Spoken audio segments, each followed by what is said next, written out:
মোটামুটি মেশিনের একটা কনফিগারেশন, ঠিক আছে। তো এখানে ওই যে স্টেপ বাই স্টেপ লেখা আছে যে কোনটা করে, যেমন এখন একটা হোল্ড টাইম চলতেছে, এরপরে ওয়াশ হবে, হ্যাঁ। তো এগুলো মানে ওই কী প্রসেসে করবে পুরোটাই ওখান থেকে আমাদের করা আছে কম্পিউটারে। যেমন প্রথমে স্কাউরিংয়ে কী করবে, প্রথমে কোন কেমিক্যালটা যাবে, টেম্পারেচার কখন 100 উঠবে, বা এটা হলো 75 স্কাউরিং, 75 উঠবে, ঠিক আছে। তো এই যে এখানেও মানে হিস্ট্রি থাকে, হ্যাঁ, হিস্ট্রি যেমন কখন এই যে লোড হয়েছে কখন, মানে এটা হলো লিখিত আকারে থাকে, রিলিজ স্পিড পাম্প প্রেসার কত থাকবে, ঠিক আছে। আবার লিখিত আকারে হয়, মানে একটা যখন স্টেপ শেষ হয়, যেমন এখানে টাইম লেখা আছে, যেমন টাইম কমতে থাকে, হ্যাঁ 11, যেমন এখানে 10 মিনিট যখন শেষ হয়ে যাবে অটোমেটিক পরের স্টেপে চলে আসবে।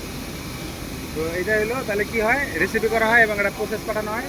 প্রসেস অনুযায়ী প্রথমে প্রি ট্রিটমেন্ট, তারপরে এনজাইম, তারপর ডাইং, তারপর ডাইংয়ের পরে যে আফটার ডাইং যেটা ওয়াশ টশ হয়ে দেন ফাইবার যখন ফাইনালি এর মধ্যে শেড সেভ হয়, আগান দেখেন সেম জিনিস, হ্যাঁ চাপ লেখা।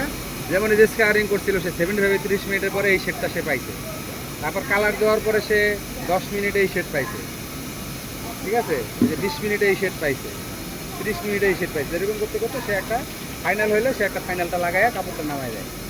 এটা হলো একটা রেকর্ড।